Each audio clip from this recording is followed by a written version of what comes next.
Bismillahirrahmanirrahim. Assalamualaikum warahmatullahi wabarakatuh. Hai Ananda, selamat pagi. Bagaimana kabarnya? Mudah-mudahan sehat selalu ya. Di masa pandemi ini, jaga kesehatan, tetap patuhi protokol kesehatan dengan memakai masker, mencuci tangan, menjaga jarak, menjauhi kerumunan, dan mengurangi mobilitas. Baiklah, sekarang kita akan belajar pendidikan agama Islam dan budi pekerti.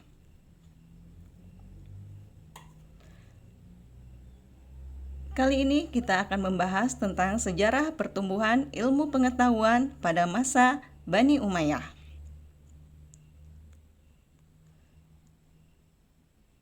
Di bagian satu ini, kita akan membahas sejarah Islam pada masa Bani Umayyah di Damaskus dan di Andalusia. Ini merupakan peta wilayah kekuasaan Bani Umayyah.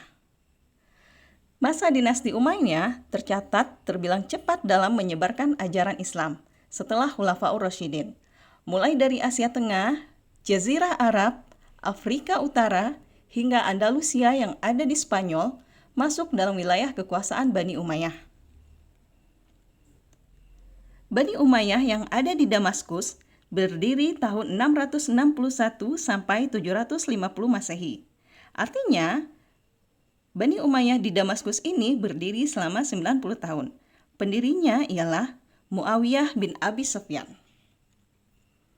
Ini adalah para khalifah Bani Umayyah yang ada di Damaskus. Yang pertama, yaitu Muawiyah bin Abu Sufyan. Jadi, Muawiyah bin Abu Sufyan ini merupakan khalifah yang pertama sekaligus pendiri dari Bani Umayyah ini. Yang kedua, yaitu Yazid bin Muawiyah. Yang ketiga, Muawiyah bin Yazid. 4. Marwan bin Hakam. 5. Abdul Malik bin Marwan. 6. Al-Walid bin Abdul Malik. 7. Sulaiman bin Abdul Malik. 8. Umar bin Abdul Aziz. 9. Yazid bin Abdul Malik. 10. Hisham bin Abdul Malik. 11. Walid bin Yazid. 12. Yazid bin Walid. 13. Ibrahim bin Al-Walid. Dan yang terakhir, 14, Marwan bin Muhammad. Bani Umayyah di Damaskus ini menjadikan Damaskus sebagai pusat pemerintahannya. Kemudian, sistem pemerintahannya adalah monarki, yaitu suksesi kepemimpinan dilakukan secara turun-temurun. Selanjutnya, kita akan membahas tentang Bani Umayyah yang ada di Andalusia. Bani Umayyah yang ada di Andalusia berdiri tahun 756 sampai 1031 Masehi. Artinya, Bani Umayyah yang ada di Andalusia ini berdiri selama 275 tahun.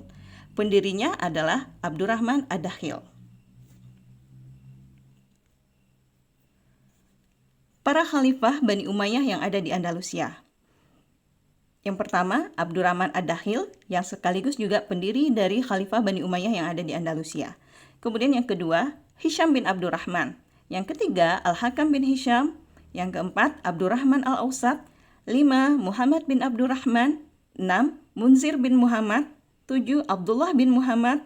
8. Abdurrahman An-Nasir. 9. Hakam Al-Muntasir. 10. Hisham yang kedua. Yang 11, Muhammad kedua. 12. Sulaiman. 13. Abdurrahman 4. 14. Abdurrahman 5. 15. Muhammad 3. 16. Hisham 3. Ini adalah para khalifah Bani Umayyah yang ada di Andalusia. Bani Umayyah di Andalusia menjadikan Cordoba sebagai pusat pemerintahnya.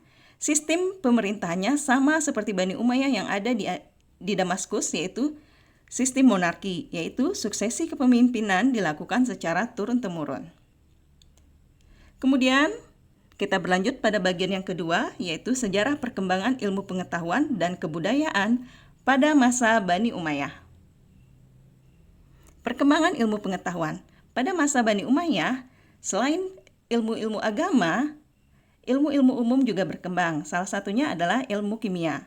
Di antara ahli kimia ketika itu adalah Abu Al-Qasim Abbas Ibnu Farnas yang mengembangkan ilmu kimia murni dan kimia terapan. Ilmu kimia murni maupun kimia terapan adalah dasar bagi ilmu farmasi yang erat kaitannya dengan ilmu kedokteran. Kemudian, berikutnya adalah ilmu kedokteran. Di antara ahli kedokteran ketika itu adalah Abu Al-Qasim Al-Zahrawi. Ia dikenal sebagai ahli bedah, perintis ilmu penyakit telinga, dan pelopor ilmu penyakit kulit. Di dunia barat, dia dikenal sebagai Abu Khasis.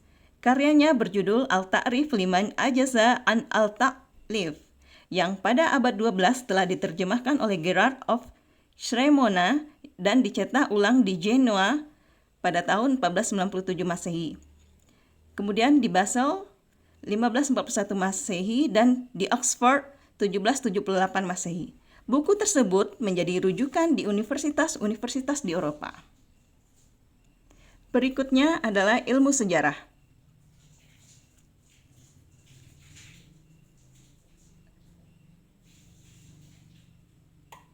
Tokohnya adalah Abu Marwan Abdul Malik bin Habib. Salah satu bukunya berjudul At-Tarikh.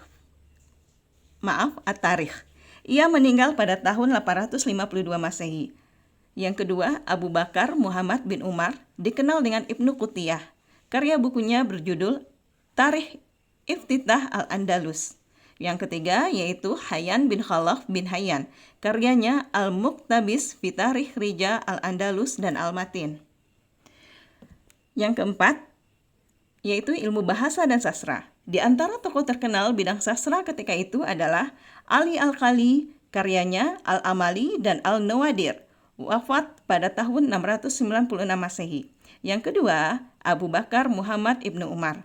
Di samping terkenal sebagai ahli sejarah, ia adalah seorang ahli bahasa Arab, nahwu, penyair, dan sastrawan. Ia menulis buku dengan judul Al-Af'al dan Fahta wa Af'alat. Ia meninggal pada tahun 977 Masehi. Yang ketiga, Abu Amr Ahmad ibnu Muhammad ibnu Abdul Rabih. Karya prosa diberi nama Al-Aqd Al-Farid. Dan Abu Amr ini meninggal pada tahun 940 Masehi. Selanjutnya, perkembangan kebudayaan pada masa Bani Umayyah. Perkembangan kebudayaannya dapat dilihat dari bidang yang pertama, yaitu bidang arsitek. Perkembangan di bidang arsitektur ini terlihat dari bangunan-bangunan artistik serta masjid-masjid yang memenuhi kota. Kota lama pun dibangun menjadi kota modern. Mereka memadukan gaya Persia dengan nuansa Islam yang kental di setiap sudut bangunannya. Pada masa Walid dibangun juga sebuah masjid agung yang terkenal dengan sebutan Masjid Damaskus, seperti yang terlihat pada gambar di sebelah ini. Masjid Damaskus ini diarsiteki oleh Abu Ubaidah bin Jarrah serta dibangun di sebuah kota baru yaitu kota Kairawan oleh Uqbah bin Nafi. Selanjutnya, yang kedua yaitu organisasi militer. Pada masa pemerintahan Bani Umayyah ini, militer dikelompokkan menjadi 3 angkatan, yaitu Angkatan Darat, Al-Jun, kemudian Angkatan Laut, Al-Bahriyah, dan Angkatan Kepolisian. Yang ketiga, perkembangan kebudayaannya yaitu pada perdagangan. Setelah Bani Umayyah berhasil menaklukkan berbagai wilayah, jalur perdagangan menjadi semakin lancar. Ibu kota Basrah di Teluk Persi menjadi pelabuhan dagang yang menjadi ramai dan makmur. Begitu pula di kota Aden. Karena itulah Bani Umayyah sangat maju ketika itu. Kemudian, perkembangan yang keempat di bidang kebudayaan adalah di bidang kerajinan. Ketika Khalifah Abdul Malik menjabat, mulailah dirintis pembuatan tiras semacam bordiran, yakni cap resmi yang dicetak pada pakaian khalifah dan para pembesar pemerintah.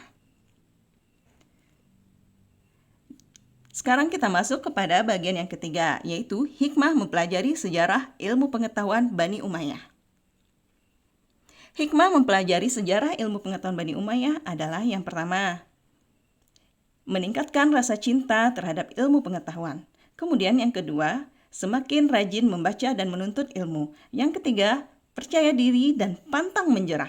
Yang keempat, tekun dalam belajar. Dan masih banyak lagi hikmah lainnya. Cukup sekian pelajaran kita pada materi sejarah pertumbuhan ilmu pengetahuan pada masa Bani Umayyah. Terima kasih. Kita akhiri dengan bacaan hamdalah. Alhamdulillahirabbil alamin. Wassalamualaikum warahmatullahi wabarakatuh.